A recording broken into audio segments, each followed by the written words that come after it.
Primeiro livro dos Reis, capítulo de número 18, versículo de número 21, diz assim: Então Elias se achegou ao povo e apregoou, dizendo: Até quando cochearei entre dois pensamentos?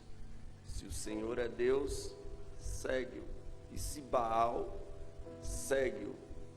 Porém, o povo não lhe respondeu nada.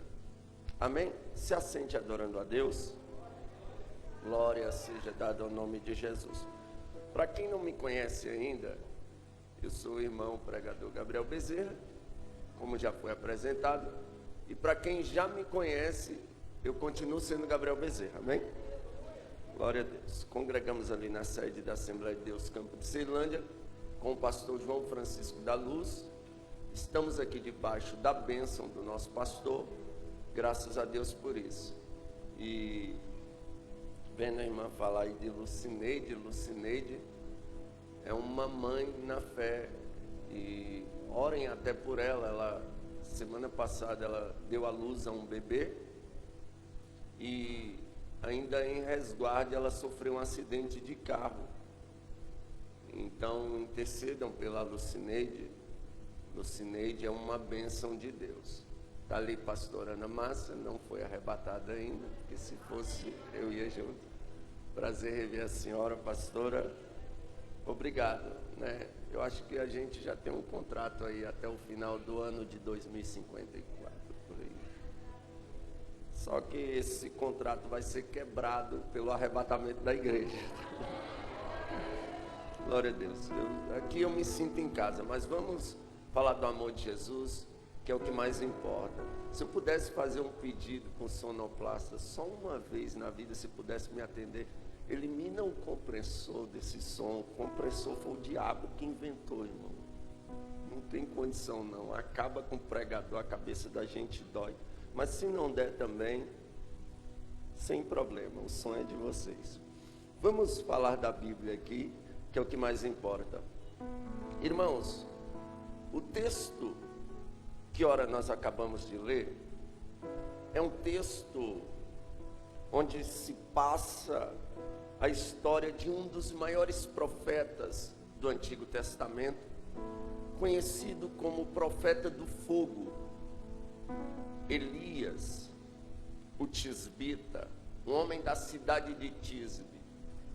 No capítulo 17 do primeiro livro, ele aparece pela primeira vez diante do cenário caótico que Israel vivia. O cenário que Israel estava vivendo era um cenário de catástrofe espiritual.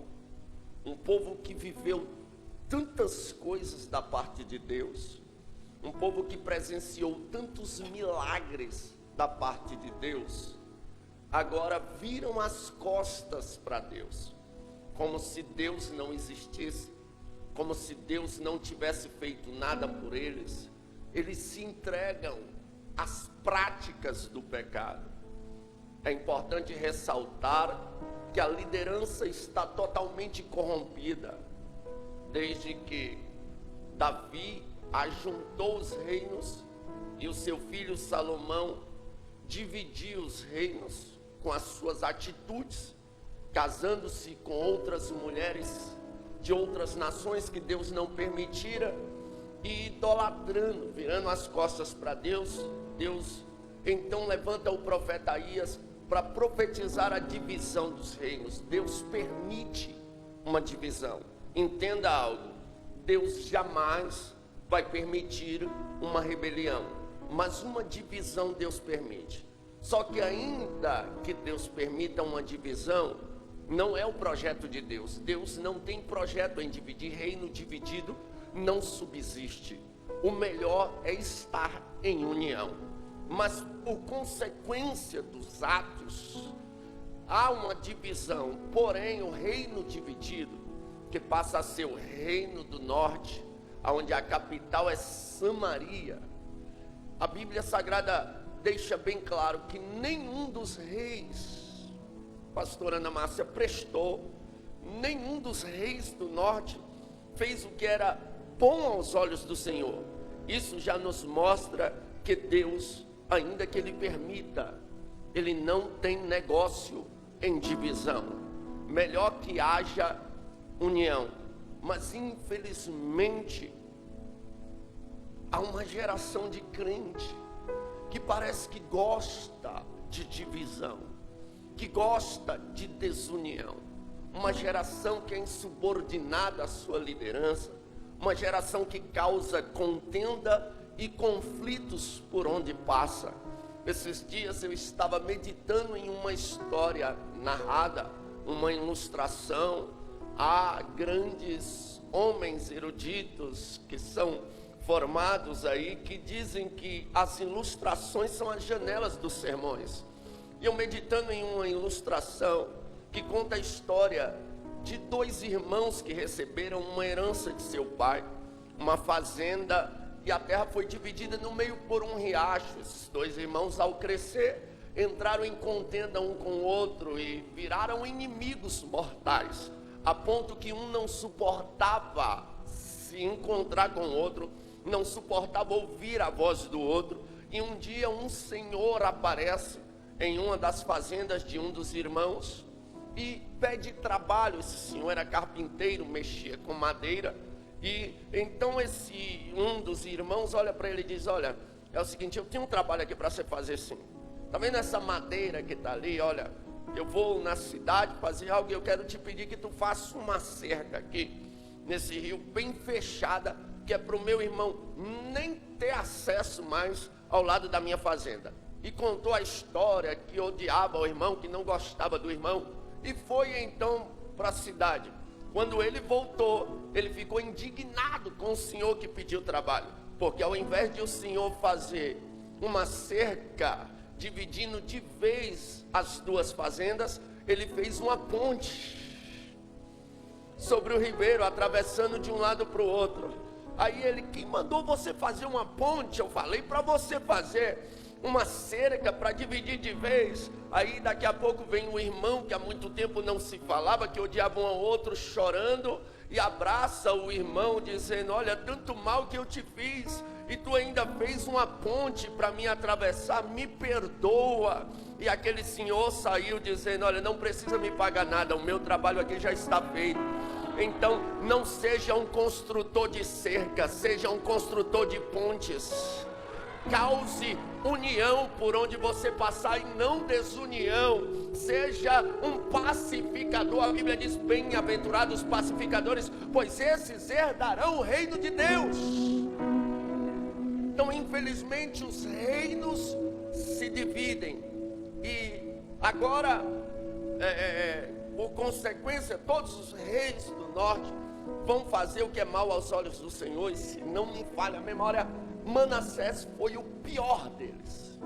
Porém agora o rei que está em evidência é o rei Acabe. Acabe assume o governo, e já não bastasse ele ser um rei péssimo, a Bíblia diz que ele se casa com Jezabel. Jezabel era filha de Etibaal e sacerdotisa de Baal. Ela era pastora, ministra de Baal e não de Deus. Como é que um líder vai se aliançar com uma mulher que serve a um Deus inimigo do Deus de Israel? Mas Acabe faz isso. E Jezabel não só servia a Baal, mas também servia a Ázera.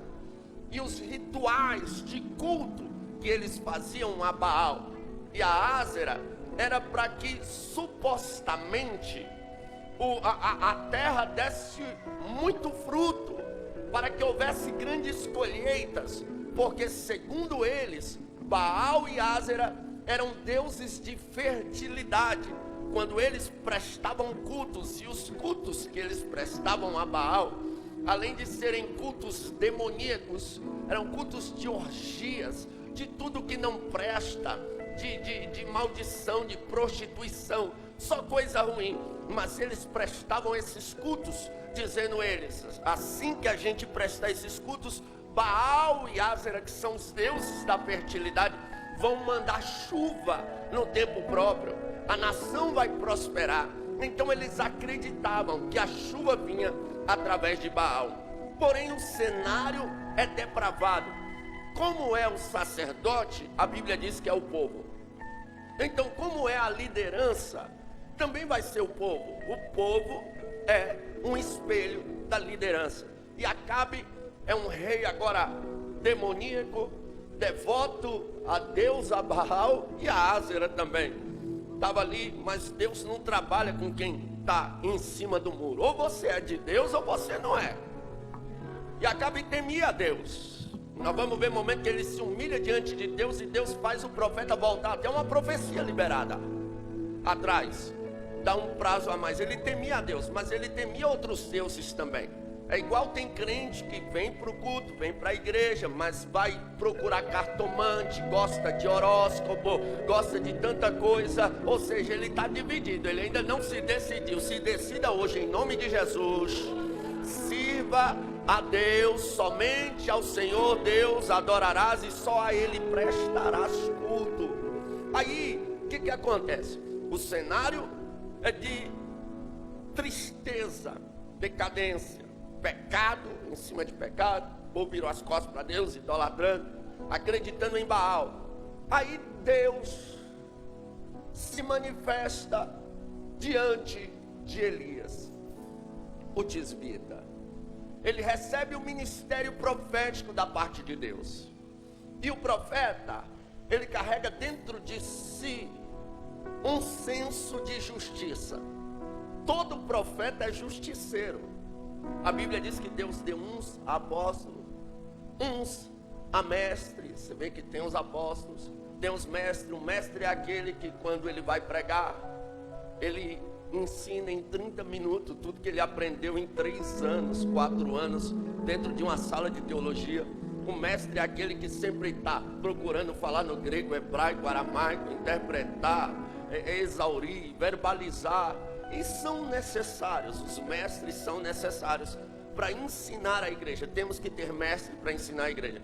Tem os evangelistas, Deus deu uns a evangelista.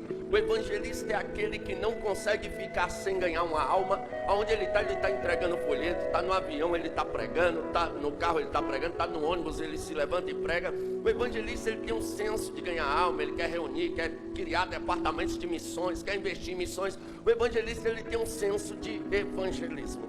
E Deus deu uns a profeta. E o profeta, além de fazer atos proféticos, o profeta, ele tem mania.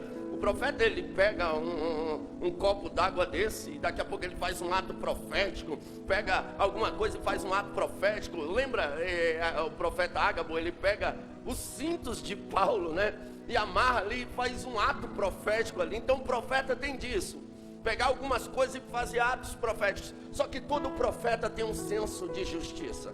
Por que profetas carregam esse senso de justiça? Porque profetas costumam sentir na pele aquilo que Deus está sentindo. Deus ordena que Isaías ande sem roupa durante 3 anos sobre a face da terra. Pense Isaías congregando na nossa igreja. Os obreiros rapidamente fariam a reunião de ministério e diriam: Isaías está excluído, pois ele está andando sem roupa, no meio da congregação, no meio da rua. Está louco? Seria excluído Isaías.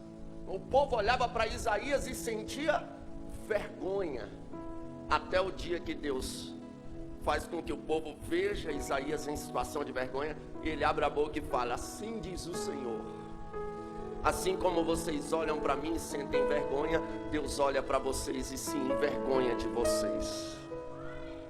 Então Deus faz o profeta sentir. Lembra de Oséias? Deus falou: vai lá, toma uma prostituta e casa com ela. Ele vai lá e se casa, né? Já é uma situação difícil para um profeta de Deus. Se casar com uma prostituta, daqui a pouco ela vai e adultera. Sabe o que Deus fala com Oséias? Vai lá e faz as pazes com a sua esposa, mesmo que ela tenha adulterado. Ele, mas Senhor, e ele vai lá e faz as pazes. É um horror, um profeta de Deus perdoando uma adúltera, e ela adultera não só uma vez, várias vezes, e ele continua com ela. Aí Deus agora vai lá e profetiza: eu fiz tu passar por isso, para tu entender, e o povo também. Assim diz o Senhor, assim como a mulher de Oséias adultera, trai o marido e ele reconcilia com ela, assim a igreja tem sido comigo.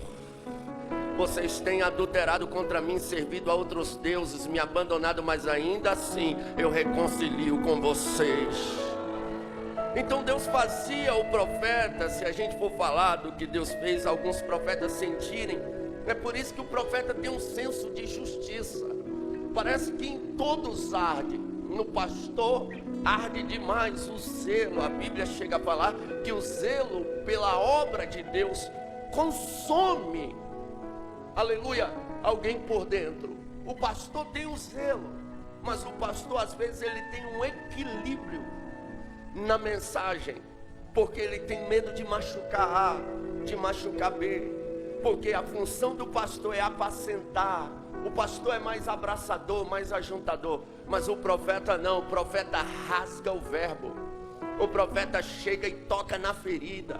Aí o profeta vai falar sobre sensualidade, sobre mentira, sobre roupa, sobre divórcio sem causa, sobre rebelião, sobre rebeldia. E o profeta ele expõe tudo que não presta. Por quê? Porque dentro do profeta grita um senso de justiça, e isso é do Espírito Santo. Então respeite os profetas da sua igreja, até porque a Bíblia diz: crê no Senhor teu Deus e estarás seguro, crede nos vossos profetas e prosperareis. Há uma necessidade de profetas. Não havendo profecia, o povo se corrompe. E Elias está sentindo pela nação o que Deus está sentindo. Ele está na presença de Deus, e ele mesmo declara isso. Ele chega e diz: vive o Senhor, cuja presença eu estou, que não haverá durante esses próximos anos nem chuva, nem orvalho sobre a face da terra. Imagina alguém olhando: tá doido? Acabamos de fazer culto para Baal. Baal vai mandar chuva, Ázera vai mandar muita chuva para contrariar Elias. Mas Deus honra a palavra de Elias. Ele está na presença de Deus, ele recebe a autoridade profética. O que ele quer fazer? Ele quer resolver o estado de calamidade espiritual que Israel está enfrentando. Então ele chega, se é Baal que manda chuva, se é Ázera que manda chuva, se eles são os deuses da fertilidade, vamos ver agora quem é Deus de verdade. Ele chega: vive o Senhor, cuja presença eu estou, que não haverá chuva nem orvalho. E interessante que ele acabou de receber o ministério profético. Não há relatos de nenhuma profecia anterior dele. Essa é a primeira. Como profeta de Deus eu falo isso, aleluia, com propriedade. Nenhum profeta gosta de chegar na igreja e pedir a Deus para que o céu se feche. Não. Todas as vezes que nós viemos ao culto, nós queremos que o céu se abra. Só que eu aprendi lendo a Bíblia que existe um Deus no céu, que ele abre o céu, mas ele também fecha. A Bíblia diz, 2 Crônicas 7:13, se eu fechar o céu de forma que não haja chuva, aí o versículo 14 ele dá a receita para que o céu volte a se abrir, né? Então Deus que abre, ele fecha. Ele disse a João lá na carta de Apocalipse, naquela visão a uma das igrejas: eu tenho a chave de Davi, que abre e ninguém fecha, que fecha e ninguém abre. Aleluia. Então nosso Deus, ele abre, mas ele também fecha. E quando Deus fecha, é para conserto. Quando Deus fecha, é para que o povo volte-se para ele. quando Deus estreita, não é para você ficar revoltado com Deus, usar suas redes sociais para fazer dela um muro das lamentações, não. Se Deus fechou algo, talvez é um conserto. Entra no teu quarto, fecha a porta, o céu vai voltar a se abrir.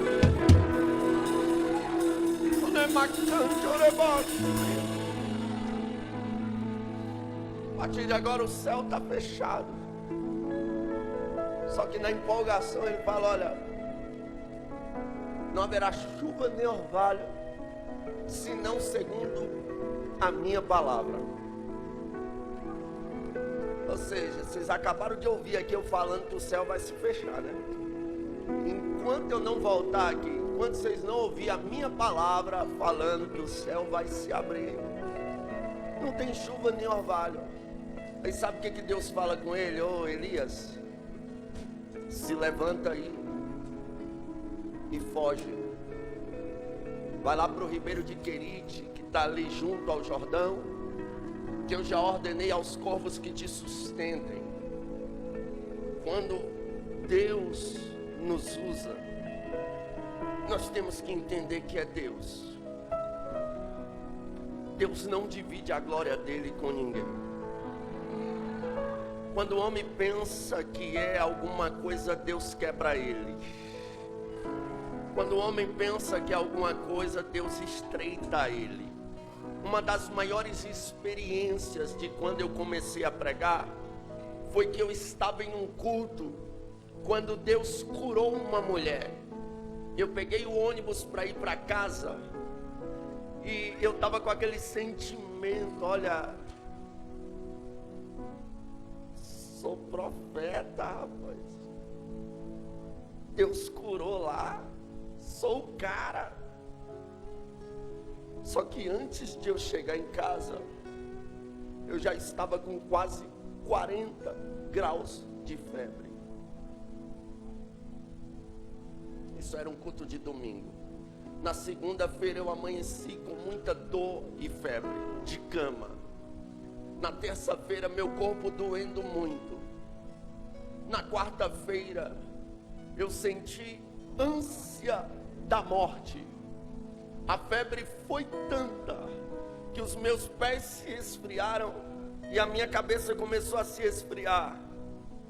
Eu falei para minha mãe: mãe, eu vou morrer. Ela falou: que é isso, menino? Ela pensou que eu estava brincando. Aí eu falei: meu Deus, o Senhor falou comigo, você não curou lá? Te cura agora. Eu falei: Deus, pelo amor de Deus, me perdoa. Tem compaixão de mim, Deus. Me perdoa, eu não sou nada, eu não faço nada. Eu virei o rosto para a parede e aquele dia eu falei: Deus, assim como Ezequias, se o Senhor tiver misericórdia de mim, me dá uma segunda chance. Pai, eu te peço perdão, eu errei, eu não faço nada, eu não posso nada, eu não sou nada, Tu és tudo, Tu faz tudo. Aleluia. E eu lembro que aquele momento desceu um fogo tão forte assim sobre mim, que eu suei tanto que a minha cama ficou toda encharcada. Mas eu levantei dali bonzinho e com uma lição. Infelizmente, eu louvo a Deus porque Deus me repreendeu no início da minha caminhada. Tem muita gente se achando a última Coca-Cola do deserto. Tem muita gente se achando: eu só vou se me der tanto. E detalhe, tem que ter tanto X de pessoa, porque se não tiver eu não vou, porque eu vou me queimar, eu não prego para pouca gente. Aleluia. Se Deus não corrigiu essas pessoas no início, é sinal que elas já estão fora do propósito de Deus faz tempo. Aleluia. Deus me corrigiu, eu aceitei a correção. Hoje eu entendo uma coisa: se eu pregar, não é Deus. Se eu não pregar, é Deus. Se Deus fizer, Ele é Deus. Se Deus não fizer, Ele é Deus. Se estou respirando, é Deus. Se estou vestido, é Deus. Se comi hoje, é Deus. Tudo é Deus. Longe de mim pensar ser alguma coisa. Só que quando o vaso acha que é a palavra dele, aí Deus é especialista em quebrar o vaso. Só que Deus quebra e não joga fora não, tá? quebra a massa, passa no fogo de novo, reconstrói de novo. Vai, Elias, pro ribeiro de Querite, que eu já ordenei aos corvos que te sustentem. Aí ele chega lá, pela manhã, os corvos trazem pão e carne. Pelo anoitecer, os corvos trazem pão e carne. E Deus usa os corvos para criar um hambúrguer. Oh glória! Deus usa os corvos, pão e carne. Foi os corvos que Deus usou para criar o hambúrguer, né? E saiu. Tem muita coisa aqui que é da Bíblia. Porta de shopping mesmo é uma que foi tirada da Bíblia. Por que, pregador? Porque lembra quando Pedro estava preso, o anjo chegou, bora, joga a capa nas costas, calça, sandália, me acompanha. Eles vão caminhando, a Bíblia diz que a porta da prisão se abriu sozinha. Então é um espelho da Bíblia. Tem muita coisa aqui que aí tem gente, a Bíblia precisa ser atualizada. Aonde, irmão? A Bíblia já é mais atualizada do que o jornal que vai sair amanhã. Aleluia, a Bíblia não precisa ser atualizada, a tecnologia está aqui, ó, todo o futuro está revelado aqui, as coisas que hão de acontecer estão aqui. A Bíblia não precisa ser atualizada, ela tem resposta para tudo. E Elias chegou ali, né? Hambúrguer de manhã, hambúrguer de tarde, pão e carne, está tudo legal, água. Só que ele profetizou que não choveria, e se não chove, as águas baixam e o ribeiro se seca. Aí Deus fala com Elias: ó Elias, agora que o ribeiro secou, levanta-te e vai até Sarepta, que eu já ordenei uma viúva que te sustente. Primeiro, quando ele profetiza que o céu se fecha, Deus fala: levanta e vai para o ribeiro de Querite. Agora Deus fala: levanta e vai a Sarepta. E toda vez que Deus levanta alguém, Ele dá um problemão junto. Fica olhando, tem uma geração que quer ser levantado rápido demais. Se bem soubesse o peso de como é ser levantado por Deus, freava um pouquinho e ia mais devagarzinho. Porque é pesado o ministério. Toda vez que Deus te levantar um degrau, te prepare que vai vir um problema junto. Vai vir uma dificuldade junta, mas Ele estará contigo também para te livrar, para te ajudar a vencer. Aí ele se levanta e vai. Chega lá, né? Levanta, tem uma viúva lá, deve ser uma viúva de um maridão aí milionário, fazendeiro, que, né, deve estar cheia da grana. Ele chega lá, né, na casa dela, e aí viúva, faz um bolo aí para mim. Aí ela olha e diz: olha, vive o Senhor, que não dá não. Eu só tenho um pouquinho de farinha e um pouquinho de azeite para fazer um bolo para mim e para o meu filho, para a gente comer e morrer. Ele olha e fala: olha, vá lá e faça um bolo primeiro para mim, porque assim diz o Senhor: a farinha da panela não se acabará, e o azeite da botija também não. Eu comparo essa mulher a Abraão e a Deus. Por quê? Porque, irmão, qual é a mãe que vai chegar um profeta desconhecido na casa dela e ela tem só comida de dar para o filho? Aleluia. E o profeta vai pedir e ela vai dar.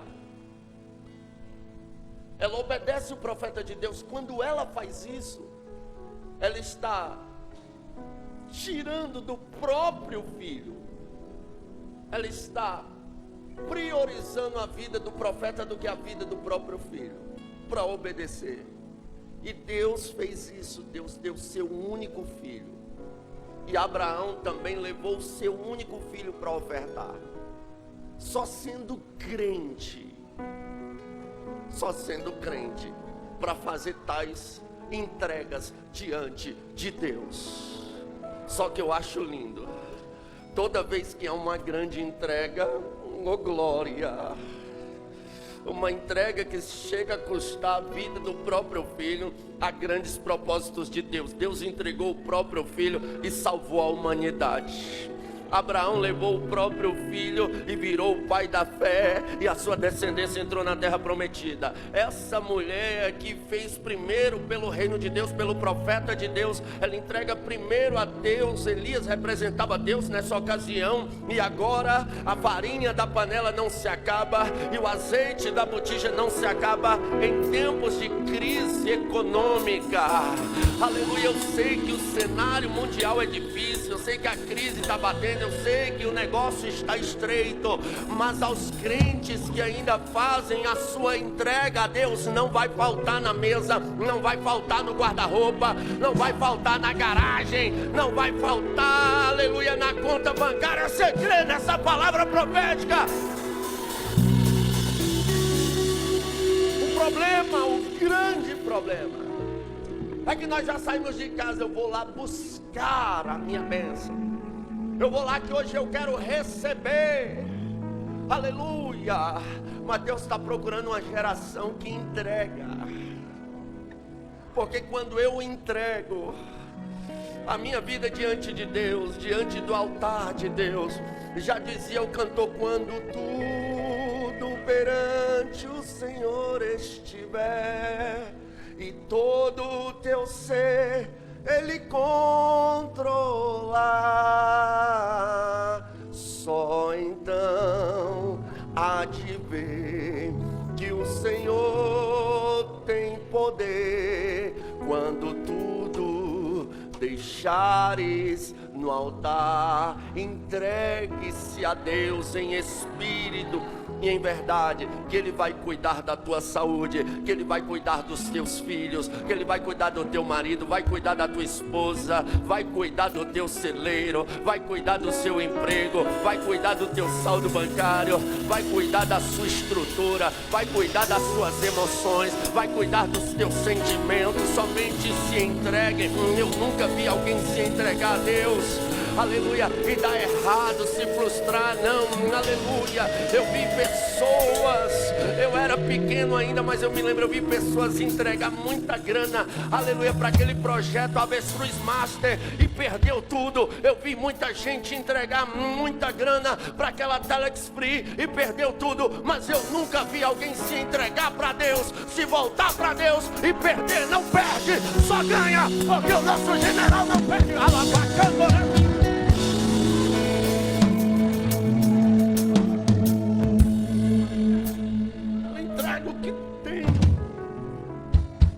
Deus prospera. Só que não é tudo a vida do profeta, né? Tem até um meme que diz: a vida do crente, ela não é um morango. E não é. É uma luta atrás da outra. Mas tem um porém, a gente vence uma atrás da outra também. Aí o filho da mulher morre. Aí ela chega até Elias e fala: olha, tu veio até a mim para trazer a minha transgressão à tona, o meu pecado à tona. Meu filho morreu porque tu trouxeste tão mal para perto de mim. Elias pega um menino, sobe para o quarto onde ele dormia e ora a Deus. O fôlego volta para o menino e ele entrega o menino para sua mãe. Aí sabe o que ela diz? E vai apertar um negócio aqui. Depois que Deus permite o menino morrer e o profeta orar e o menino viver, ela diz: agora eu reconheço que tu és um profeta de Deus. Peraí, rapaz, desde que eu cheguei aqui, que eu tô te dando pão, que o azeite não falta, e tu nunca me reconheceu como homem de Deus. Deus precisou um menino morrer para tu reconhecer. Eu estou aqui te pastoreando desde o início dessa obra. Estou aqui cuidando de você, orando por você, pedindo a Deus por você. E você nunca me reconheceu como homem de Deus, como uma mulher de Deus. É preciso o negócio estreitar para mim orar. e você me reconhecer como um servo e uma serva de Deus, porque infelizmente tem gente que é ingrato. Liderança está cuidando dele faz tempo. O homem de Deus está orando por ele faz tempo. Deus tem dado vitória, livramento, mas não reconhece. Aí fica levando uma vida à toa, normal, cheio de bênçãos, através da oração do servo e da serva de Deus. Aí quando acontece algo ruim, aí ele vai atrás do servo de Deus, pede oração. Aí o servo de Deus ora, Deus muda o quadro. Agora é homem de Deus. Agora eu vou te abençoar. Agora eu vou te dar um carro de presente. Agora eu vou te dar um iPhone de presente. Agora eu vou te dar uma oferta. Ei, reconheça quem está cuidando de você, quem está intercedendo por você, antes que venha alguma coisa ruim. Reconheça como servo e serva de Deus. Ela não reconheceu como homem de Deus. Estreitou, agora ela reconhece. Aí está tudo legal, se estabilizou. Elias novamente. Aí o que Deus faz? Levanta de novo.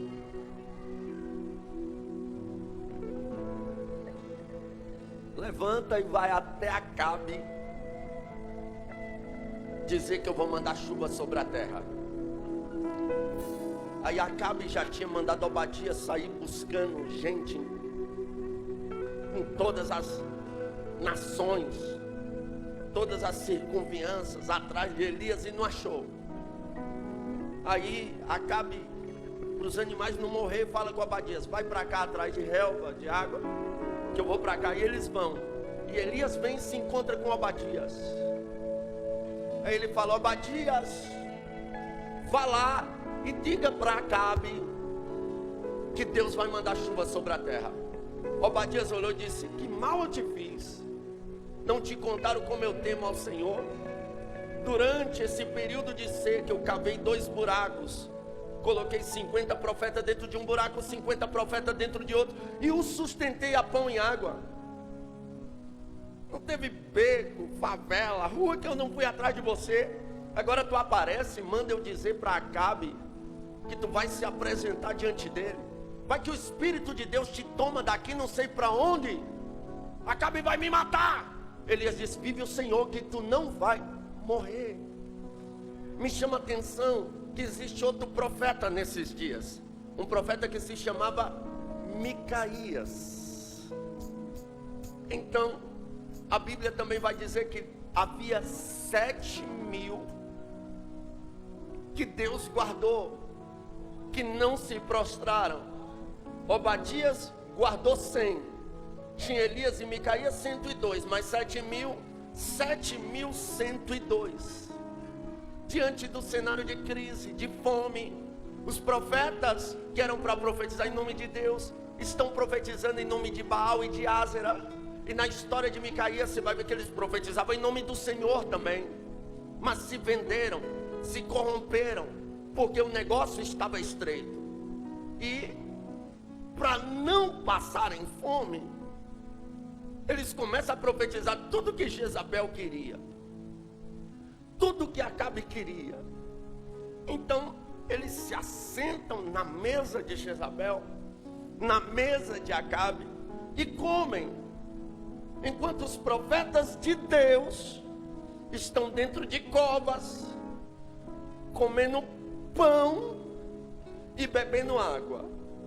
Eles estão em mesa, se fartando. Tudo isso porque se corromperam, se venderam.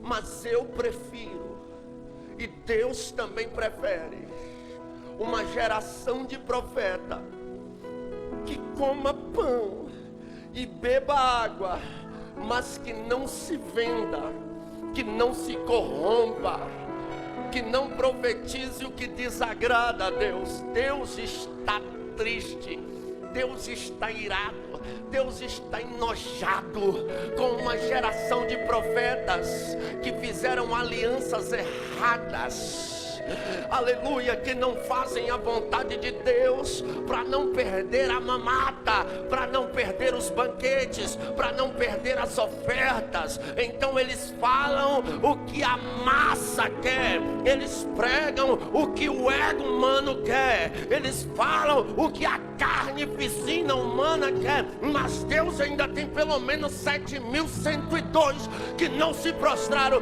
que não vai se vender, que não vai se trocar. Até quando a igreja vai compactuar com profetas que se venderam por uma miserável oferta? Até quando a igreja vai banquetear esses imprestáveis, mercenários, charlatões da fé? É hora de a igreja valorizar quem é de Deus de verdade. Chega! Essa palhaçada artística gospel tem que parar, tem que acabar. Aleluia. Vai ter fulano de tal, a igreja lota, nem cabe de gente. Jesus vai estar lá, não vem ninguém. Ou uma minoria que não se vende também, que não se corrompe. Estão valorizando mais falsos profetas do que servos e servas de Deus, homens e mulheres de Deus. Alamacante, orebaço, orimiandarabaia, elebacante, uia. Se depender de mim, começar a profetizar falsamente, aleluia, para fazer agenda, vou perder todas as agendas. Se depender de mim, profetizar o que a carne humana quer ouvir, aleluia, para mim me fartar, eu vou passar fome, mas com dignidade. Passar fome eu sei que eu não vou, porque Davi disse: eu fui moço, hoje sou velho, e eu nunca vi um justo passar fome e a sua descendência mendigar o pão. Nem que seja o pão de cada dia, a água de cada dia, mas Deus manda. Eu vou liberar uma palavra profética: não se venda, não se corrompa, não se rebaixe às propostas do inferno. Deus vai mandar chuva na hora certa, a providência vai chegar na hora certa, a história vai falar. Só quem acredita.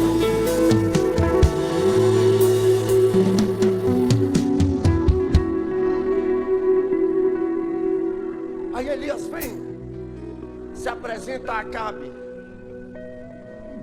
pede para que junte todo o povo, ajunta todo o povo, os profetas de Baal, os profetas de Asa. Aí Elias vai pregar, e quando ele prega, a Bíblia diz que ele apregou ao povo.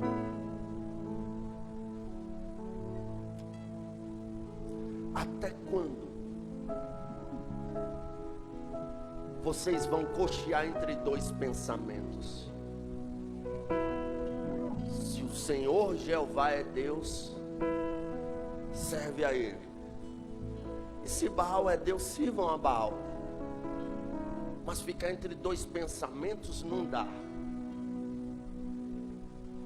Até quando? E a Bíblia diz que o povo não respondeu nada. Quando Neemias termina a reconstrução dos muros, Esdras lê o livro da lei, da manhã até ao meio-dia. E o povo é tomado em um pranto, que eles são obrigados a ficar consolando o povo. Não chorem, não chorem. Mas eles não paravam de chorar. Sabe, com o decorrer da caminhada, a gente vai amadurecendo. Sou pentecostal, assembleano não é nem do pé roxo, é todo roxo, forjado no meio das irmãs de ciclo de oração. Gosto de colar com aquelas irmãs do coque que sai marchando na igreja, e se Jesus me tomar, eu marcho também, ninguém tem nada a ver com isso. Mas como pregador, principalmente em congresso, em festa, a gente quer pregar uma mensagem para o povo gritar, para o povo pular, para o povo se emocionar. Mas ultimamente, lendo a Bíblia, eu tenho entendido que Deus está precisando de profeta igual Elias, para trazer uma mensagem que talvez não traga glória, que todo mundo se cale, mas pense no juízo de Deus que está vindo. De pregadores igual Esdras, que talvez ninguém marche, ninguém pule, ninguém corra, ninguém faça aviãozinho, mas que derrame lágrimas, pensando no estado espiritual que está diante de Deus. Porque tem muita gente indo para o inferno e frequentando igrejas. Tem muita gente indo de ponta cabeça ao inferno e frequentando cultos. Ele frequenta culto não para adorar a Deus, não para ser salvo, não para adquirir aquilo que Jesus entregou na cruz. Ele frequenta culto somente para ter um bom carro, somente para ter um bom emprego, somente para ter uma boa renda financeira, somente para casar, aleluia, somente para ter uma vida emocional abençoada. E esse não é o propósito do evangelho. O propósito de Cristo ter morrido na cruz é porque a nossa alma está indo para o inferno e está gritando por socorro, e só em Cristo Jesus ela pode escapar do fogo do inferno. Só em Cristo Jesus ela pode escapar do tormento eterno. É por isso que Jesus disse: buscar em primeiro lugar o reino de Deus e a sua justiça, e as demais coisas serão acrescentadas.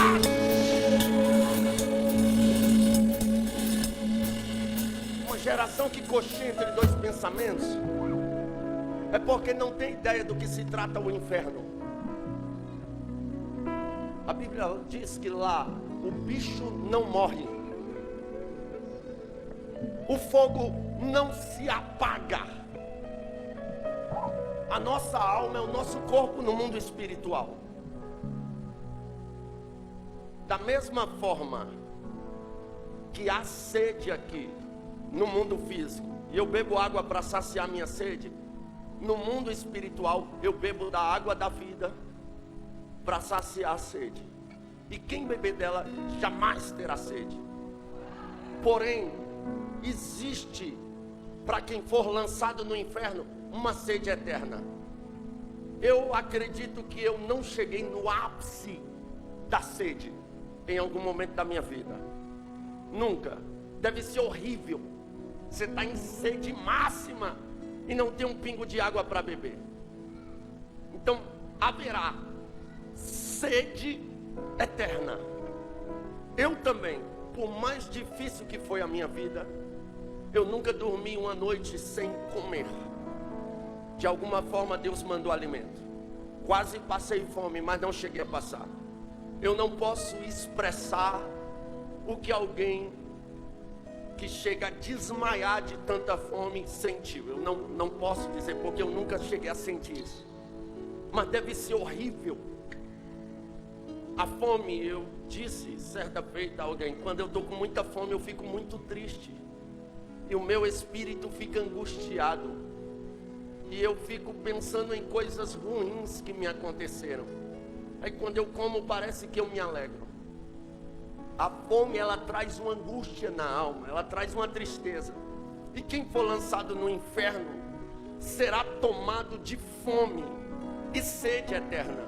Assim como alguém se queima, que se machuca e dói demais, o fogo do inferno, as lanças do inferno, os tormentos do inferno vai doer.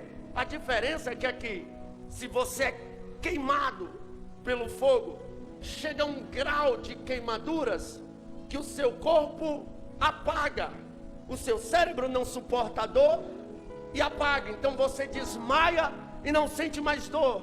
Mas no inferno a dor não vai passar, ela vai só aumentar. A sede não vai passar, ela só vai aumentar. Aquele homem disse: peça para Lázaro que molhe a pontinha do dedo na água e trisque na minha língua para me refrescar. Aquele homem que estava no Hades, no inferno, Jesus, ele deu a sua vida na cruz. Ele morreu na cruz. Ele chorou na cruz.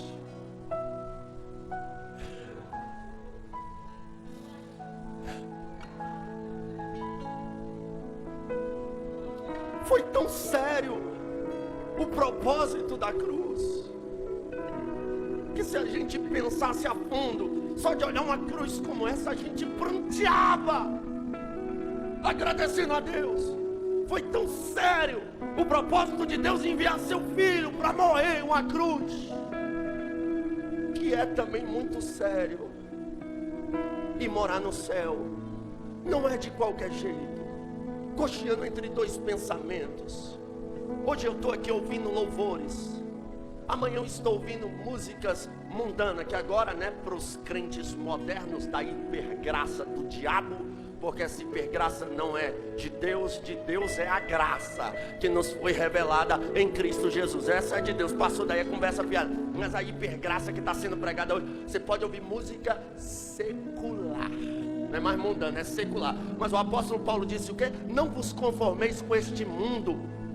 No original ali está, não vos conformeis com este século. Ou seja, não é secular, é mundana mesmo. Isso não faz parte da vida de comunhão de um cristão. Ou você é santo, ou você é profano, ou você serve a Deus, ou você não serve, ou você é, ou você não é. Não há mais tempo de viver em dois pensamentos.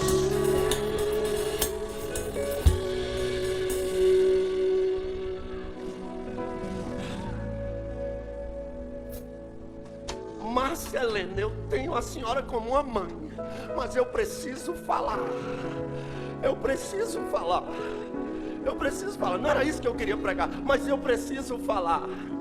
Virou moda, serva de Deus evangélica, engravidar, fazer um ensaio sensual e postar em rede social. Virou moda, serva de Deus ir para a praia, passar as férias, ir para a cachoeira, ir para a piscina, que não há nada de errado nisso. Se Deus te der condição, vá mesmo. Vá para a praia, vá para a piscina, vá para a cachoeira, vá para um clube. Mas pelo amor de Deus, não poste fotos de biquíni, fio dental nas redes sociais.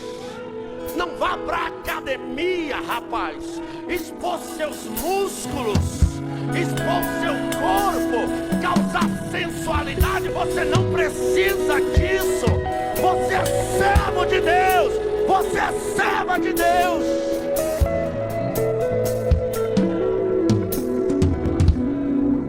Mas hoje tudo que o mundo oferece eu quero. Eu não sei se eu sou crente ou se eu não sou. Eu sou crente, mas eu sou light. Eu posso fazer uma tatuagemzinha com o nome aqui, Jesus é o cara. Pelo amor de Deus. Quem já veio do mundo com tatuagem, a gente entende. Deus não leva em conta os tempos da ignorância. Mas o crente que se diz salvo e fazer tatuagem, irmão, não tem nada de crente, está cocheando entre dois pensamentos, está com saudade daquilo que é do mundo. Paulo dizia, eu não carrego no meu corpo as marcas de uma tatuagem, não, eu carrego no meu corpo as marcas de Cristo Jesus.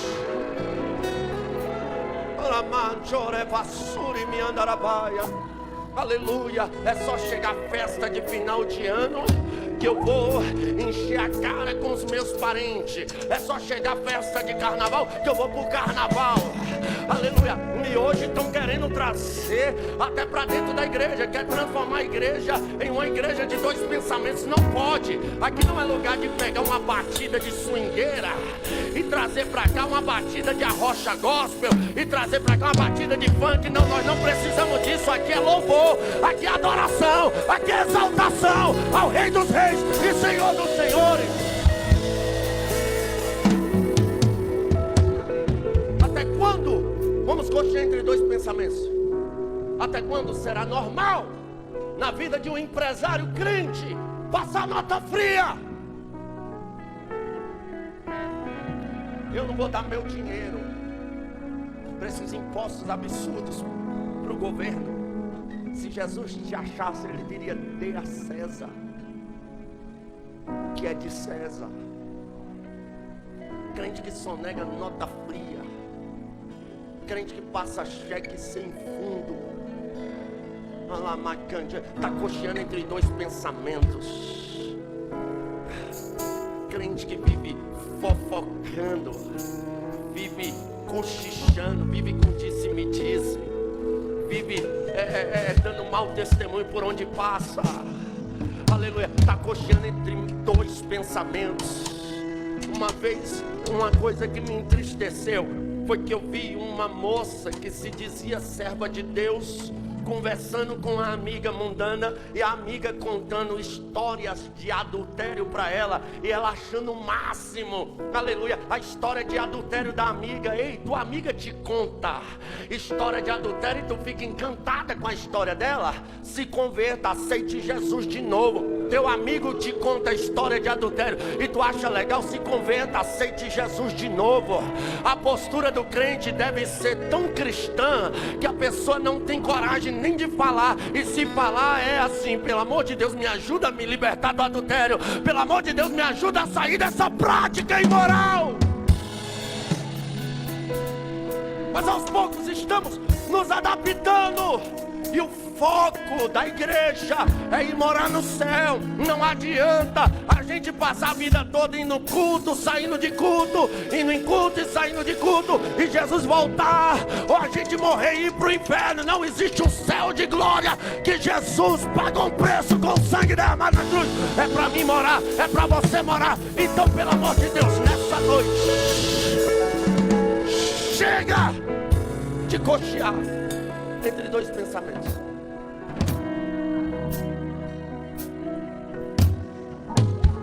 Não dá para ser crente e apoiar quem apoia o aborto. Não dá para ser crente e apoiar quem apoia a liberação das drogas. Não dá para ser crente e fazer aliança com quem é corrupto.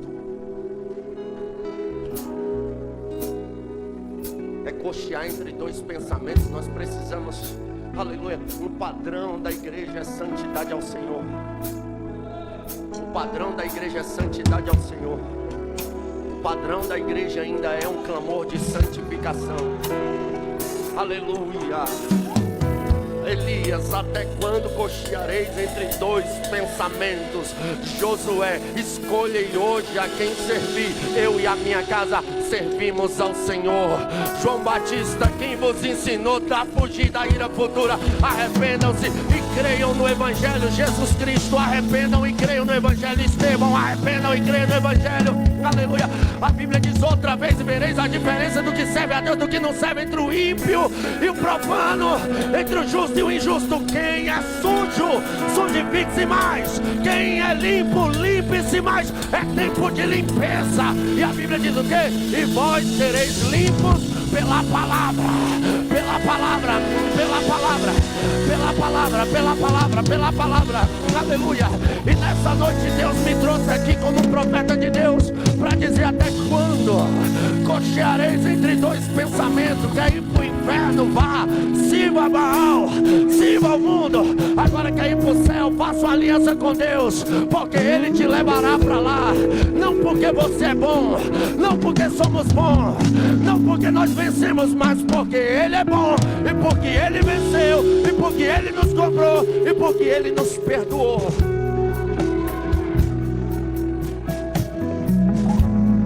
Não sejamos ludibriados por falsos profetas, por falsos mestres, por falsos evangelistas.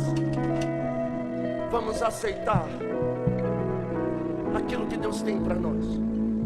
O povo não lhe respondeu nada. Aí Elias disse: olha, eu quero propor um negócio. Vocês façam um altar aí para Baal, e eu vou fazer um altar para Deus. E o Deus que responder por fogo, este será Deus em Israel. Foi boa a proposta. Fechado. Aí os profetas de Baal começaram. Fizeram o altar deles lá e começaram a gritar, a pular, a espernear, e não acontecia nada.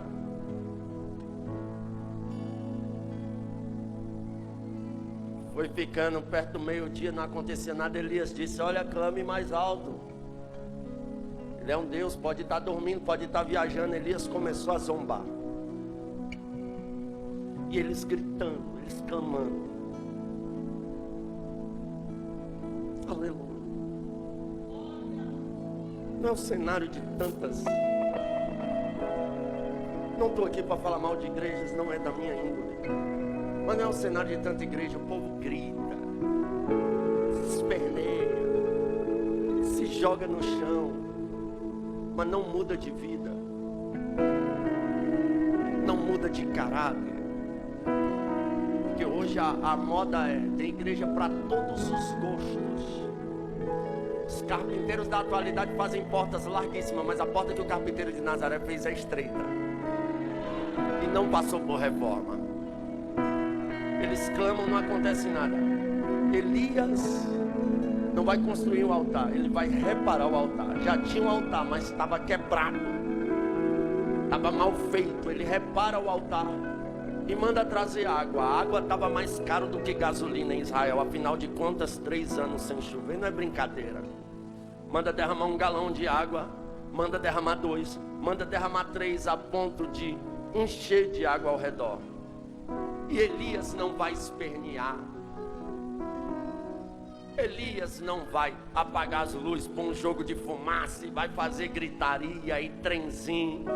E não, Elias vai fazer um método simples que os pais na fé sempre fizeram. O quê? Dobrar o joelho e orar. Não existe fogo, não existe avivamento, não existe mudança sem oração, sem busca, sem entrega.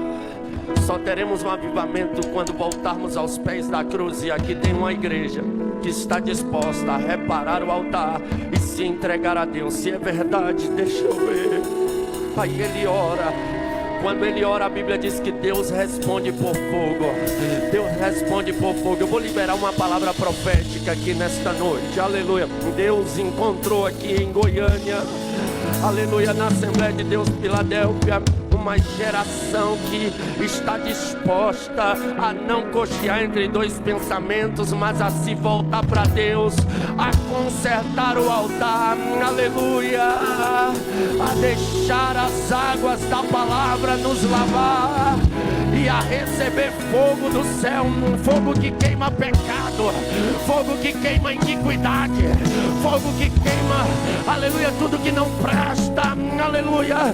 O fogo de Deus, ele só vai queimar a árvore que não dá fruto. O fogo de Deus, ele só vai queimar o joio. O fogo de Deus, ele só vai queimar o imoral, o assassino, o hipócrita, o idólatra, o mentiroso. Mas aquele que se arrepender e se voltar para Deus, ele não será queimado, mas ele será purificado pelo fogo, pelo fogo, pelo fogo, pelo fogo, pelo fogo, pelo fogo, pelo fogo, pelo fogo, pelo fogo, pelo fogo, pelo fogo.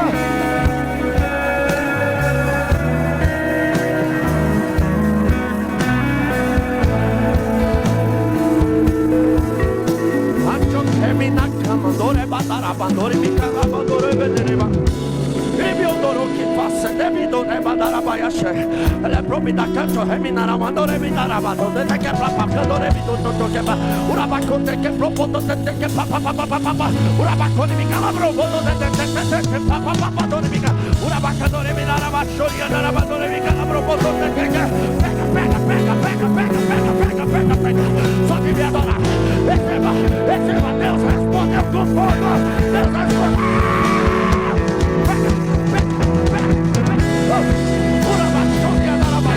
Levanta da cadeira adorando, vai. Seja cheio. Vai embora.